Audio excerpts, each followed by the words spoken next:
इस एप्लीकेशन का इस्तेमाल सिर्फ वही लोग कर सकते हैं जिनके पास में NSDL की ऑथोराइज एजेंसी है, यानी कि जो लोग NSDL पाम पोर्टल पर पहले से वर्क कर रहे हैं वही लोग इस एप्लीकेशन का उपयोग कर पाएंगे, वही लोग इस एप्लीकेशन को लॉगिन कर पाएंगे। तो इस वीडियो में पूरा जो स्टेप बाय स्टेप आपको बताऊंगा कि आप लोग किस प्रकार से एक पैन कार्ड eKYC के थ्रू बना सकते हैं। तो सबसे पहले दोस्तों आपको यहाँ पर दो ऑप्शन मिल जाते हैं, जैसे कि आप लोग यहाँ पर देख सकते हैं। अगर हम यहाँ पर कॉर्नर की बात करें तो जैसे ही इस पर हम क्लिक करते हैं तो यहाँ पर कुछ जो साइड का इंटरफेस है वो कुछ इस तरीके से आपको मिल जाता है। और यहाँ पर अगर आप लोग किसी भी कस्टमर का eKYC के द्वारा पैन कार्ड बनाना चाहते हैं, फिंगरप्रिंट के द्वारा पैन कार्ड बनाना चाहते हैं, तो सिंपली eKYC पैन न्यू पर क्लिक करना है। जैसे ही दोस्तों आप लोग क्लिक करते हैं तो जो आपका यहाँ पर कुछ इंटरफेस है वो कुछ इस तरीके से आता है, जो कि यहाँ पर एक आप लोगों को फॉर्म मिलता है जिसमें एप्लीकेशन टाइप में यहाँ पर पैन न्यू रहने देना है, कैटेगरी में इंडिविजुअल ही रहेगा। उसके बाद में आपको यहाँ पर कस्टमर का आधार नंबर डालना रहता है। उसके बाद में टाइटल में यहाँ पर मिस है, मिसेज है, कुमारी है, जो भी है आपको यहाँ पर डाल देना है। उसके बाद में उनका लास्ट नेम डालना है कस्टमर का, उसके बाद में फर्स्ट नेम डालना है, और यहाँ पर अगर मिडिल नेम है कोई तो डाल दीजिए, अदरवाइज आप इसे ऐसे ही रहने दीजिए। डेट ऑफ बर्थ सेलेक्ट करना है और जेंडर सेलेक्ट करने के बाद में आप लोगों को यहाँ पर कंसेंट का जो यहाँ पे एक आइकन दिख रहा है, आपको सिंपली इस पर क्लिक करना है। जैसे ही दोस्तों आप लोग इस पर क्लिक करते हैं उसके बाद में यहाँ पर इसको ओके करते हैं तो उसके बाद में आपको सबमिट करना होता है। तो चलिए हम फटाफट इस फॉर्म को भर लेते हैं और उसके बाद में आप लोगों को आगे का प्रोसीजर समझाते हैं। तो इस फॉर्म को आप लोग बड़ी ही आसानी से भर सकते हैं। जैसे कि मैंने पहले भी बताया, आप लोगों को यहाँ पर कुछ सिंपल जानकारी पूछी गई है जो आप लोग यहाँ पर बड़ी ही आसानी से भर सकते हैं। तो दोस्तों यहाँ पर मैंने पूरी जो डिटेल है उसको भर लिया है और अब हम सिंपली यहाँ पर सबमिट वाले बटन पर क्लिक करते हैं तो जैसे ही यहाँ पर आप लोग यहाँ पर सबमिट पर क्लिक करते हैं तो यहाँ पर देख सकते हैं आप लोग एक यहाँ पे अलर्ट आया हुआ है जहाँ पे लिखा हुआ है आधार ऑथेंटिकेशन सक्सेसफुल, यानी कि जो आधार का डेटा है और जो यहाँ पर फिल किया गया है डेटा वो आपस में मैच हो चुका है। तो अभी सिंपली आपको ओके पर क्लिक कर देना है। जैसे ही दोस्तों आप लोग ओके पर क्लिक करते हैं तो आप लोगों के सामने कुछ इस तरीके से जो डैशबोर्ड है आगे का वो आता है, जहां पर आपकी जो सारी डिटेल्स हैं वो आपको वेरीफाई करनी होती है। तो आपको सिंपली यहाँ पर पूरी डिटेल जो है वेरीफाई कर लेनी है और उसके बाद में यहाँ पर नेक्स्ट पर क्लिक करना है। दोस्तों यहाँ पर अगर आप लोग एक ऑप्शन देखेंगे लिखा हुआ है have you ever been known by other name, अगर आपका कोई दूसरा नाम है अगर आप डालना चाहते हैं तो यस पर क्लिक करें, अदरवाइज आप लोगों को इसे ऐसे ही रहने देना है। उसके बाद में नेक्स्ट पर क्लिक करना है। जैसे ही दोस्तों आप लोग नेक्स्ट पर क्लिक करते हैं तो आपको यहाँ पर पेरेंट डिटेल डालनी होती है। तो पेरेंट डिटेल में आप फादर नेम या मदर नेम डाल सकते हैं। तो चलिए हम फटाफट यहाँ पर डाल लेते हैं। अब उसके बाद में एक बार फिर से आपको वही नाम यहाँ पर डालना होता है।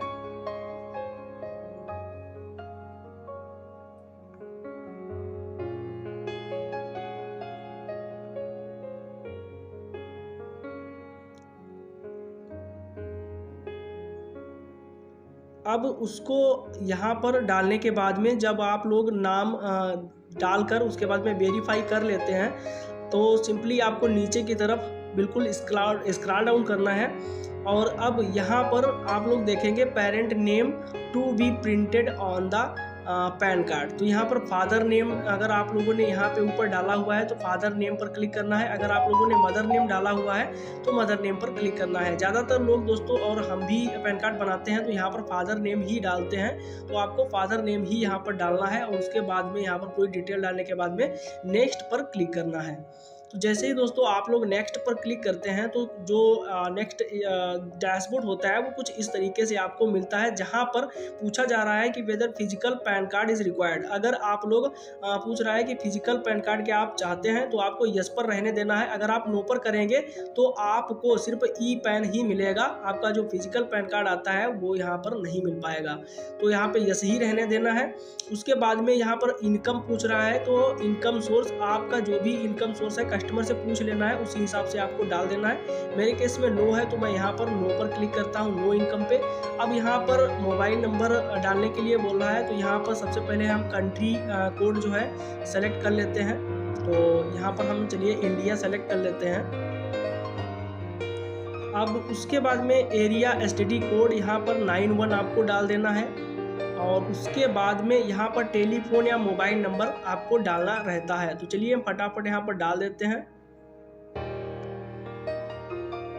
अब उसके बाद में यहाँ पर ईमेल आईडी कस्टमर का डालना होता है। तो चलिए हम फटाफट यहाँ पर ईमेल आईडी डाल लेते हैं।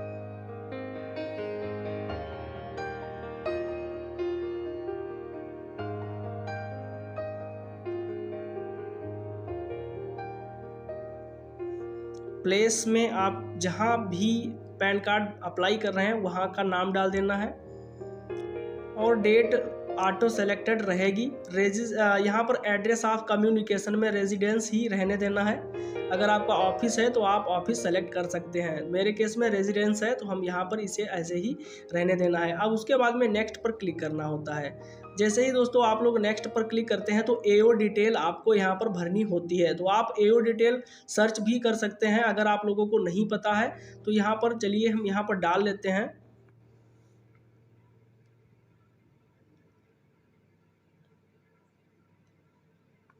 और उसके बाद में हम सबमिट पर क्लिक करते हैं। जैसे ही आप लोग सबमिट पर क्लिक करते हैं तो देख सकते हैं यहाँ पर लिखा हुआ आ गया है कि फॉर्म सबमिटेड सक्सेसफुली। अब यहाँ पर सिंपली आपको ओके पर क्लिक कर देना है।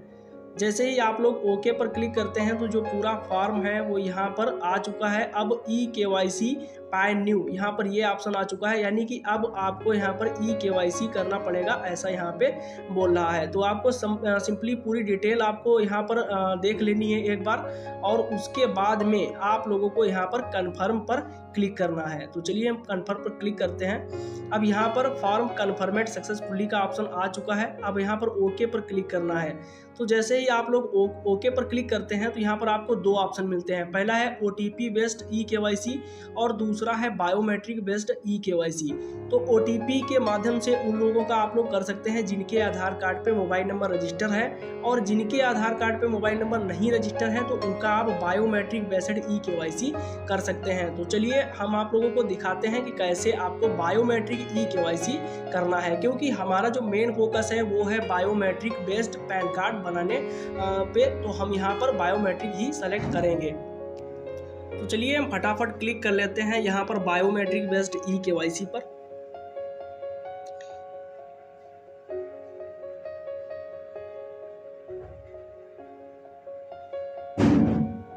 और यहाँ पर जो फिंगरप्रिंट डिवाइस है वो जल चुका है, और कस्टमर को आपको यहाँ पे फिंगर लगाने को बोलना है। तो जैसे ही आप लोग यहाँ पर फिंगर लगवाते हैं कस्टमर का, तो यहाँ पर KYC ऑथेंटिकेशन सक्सेसफुल का ऑप्शन आता है। सिंपली आपको यहाँ पर ओके पर क्लिक कर देना है। तो जैसे ही आप ओके पर क्लिक करते हैं तो यहाँ पर ESP ऑथेंटिकेशन के लिए बोलता है, यानी कि सिंगिंग के लिए बोलता है। तो आपको कंटिन्यू सिंगिंग विद बायोमेट्रिक पर क्लिक करना है। तो चलिए हम यहाँ पर क्लिक करते हैं। जैसे ही दोस्तों आप क्लिक करते हैं तो कुछ इस तरीके से यहाँ पर डिटेल आती है। तो यहाँ पर टर्म और कंडीशंस हैं जिनको आपको ओके कर देना है। जैसे ही आप लोग ओके करते हैं तो आपको यहाँ पर चेक मार्क पर भी यहाँ पर क्लिक कर देना है, और उसके बाद में यहाँ पर आपका जो आधार नंबर है वो यहाँ पर डाल देना है।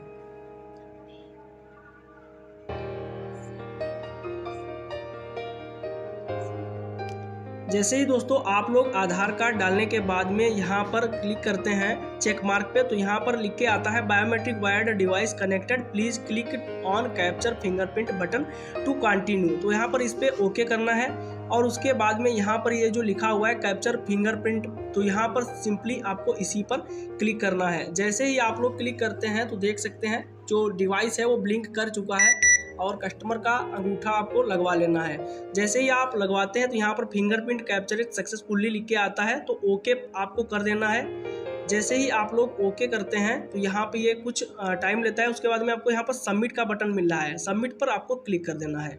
तो जैसे ही आप लोग सबमिट पर क्लिक करते हैं तो यहाँ पर साइन इन सक्सेसफुल का ऑप्शन आता है, और आपका जो पैन कार्ड है वो यहाँ पर कंप्लीट हो चुका है प्रोसेस बनाने को लेकर। और यहाँ पर आपको जो एक्नॉलेजमेंट नंबर है वो यहाँ पर मिल जाता है, जिसे आपको कस्टमर को लिख के दे देना है, या फिर आप स्क्रीनशॉट लेकर कस्टमर को दे सकते हैं। अब ये पैन कार्ड दोस्तों है ये 30 से 40 मिनट या अधिकतम दोस्तों 1 घंटे के अंदर में आपका जनरेट हो जाता है। तो ये जानकारी आप लोगों को कैसी लगी है कमेंट सेक्शन में जाकर बताइए। और हाँ दोस्तों, इसका स्क्रीन रिकॉर्डिंग नहीं किया जा सकता है तो इसलिए इसका वीडियो बनाना पड़ा। तो इसको ज़्यादा से ज़्यादा दोस्तों शेयर कर देना ताकि और लोगों को भी इसके बारे में जानकारी हो सके। धन्यवाद दोस्तों, नमस्कार। चैनल को सब्सक्राइब करना बिल्कुल मत भूलिएगा।